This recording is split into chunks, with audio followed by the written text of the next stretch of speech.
The number one reason why I no longer consider myself a digital nomad is because I have a home base. And by definition, a digital nomad is someone who is constantly on the move. They are exploring different countries, weeks, months at a time, and they're quite transient. They're never really staying in one place for an extended period of time. Now, I've been based in Thailand for over 3 years.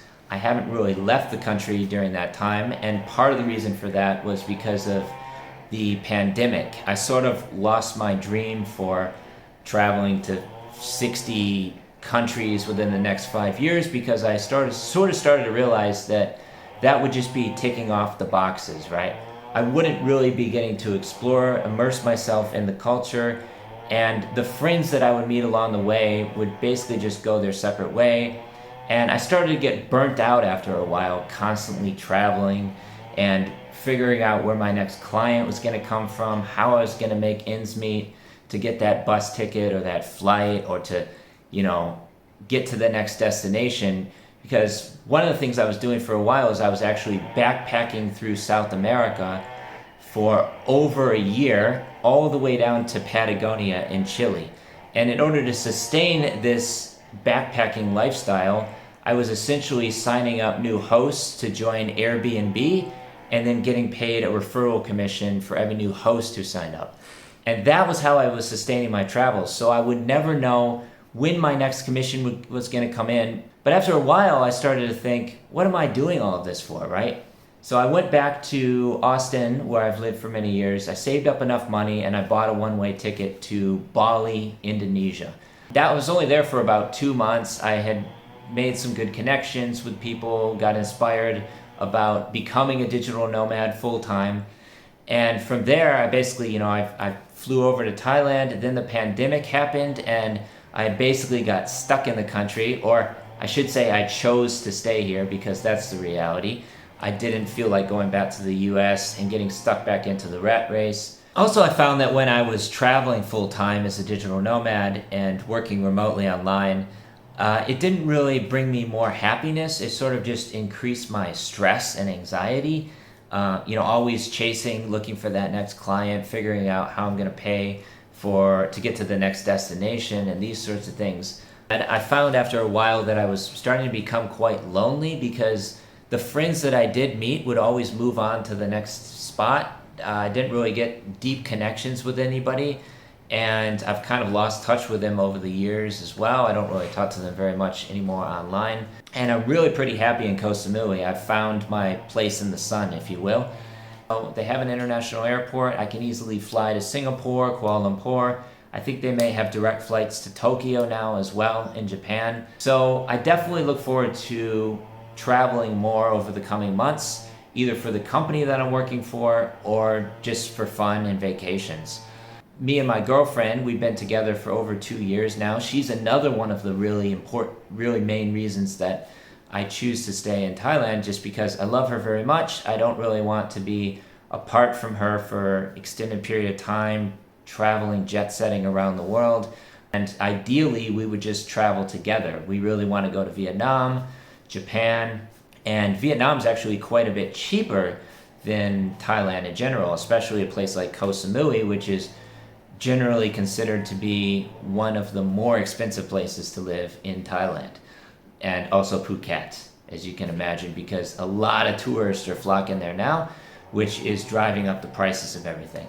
But keep in mind, it's still not nearly as expensive as it would be back in the United States versus living on a paradise island, spending way less than you would back in the Western world. I've got my laptop set up here. I can pretty much work from my home office. Got a beautiful view outside, palm trees, and there's really not too much to complain about. It's worth taking the risk when you're first getting started as a digital nomad.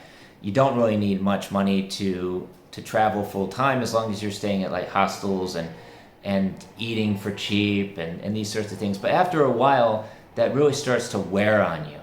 That's one of the reasons that I find it's really good to have a home base, have a house or an apartment that you're renting where you're spending, X amount per month. You just pay your bills and then you can travel around from there if you really want to. I feel like a lot of people just get lost in the chase of constantly moving and they have a lot of wanderlust. They're always looking for that next destination, the next place to go to. There's a saying, the grass is always greener on the other side, but that's not necessarily the case. You can really appreciate where you are right now. And that's not to say I don't still get wanderlust from time to time. It happens quite frequently. Many of my online businesses are not all that profitable yet. This YouTube channel is starting to bring in a decent amount of ad earnings every month, but I would like to get that up to a little bit higher level so that I can be sustainable while traveling, and making sure I got that income every month. Because with YouTube in particular, you need to hit $100 per month minimum, otherwise they don't send you the payment to your bank account. So this is something you have to realize when you're starting your YouTube channel, is that you're not just going to be making thousands and thousands of dollars every month if you're not getting at least 100,000, 200,000 views per month. I would encourage anyone who's looking to become a digital nomad who's watching this video to have at least a few clients lined up ahead of time before you take off, or a fully remote job, let's say in your home country, that will give you that guaranteed source of income every month, whether it's a paycheck or commissions or something like that, because it will really reduce your stress and anxiety while you're traveling around from country to country. And also a lot of times they can help you get your visa set up, or an e-residency or something like that, so that everything is legally taken care of.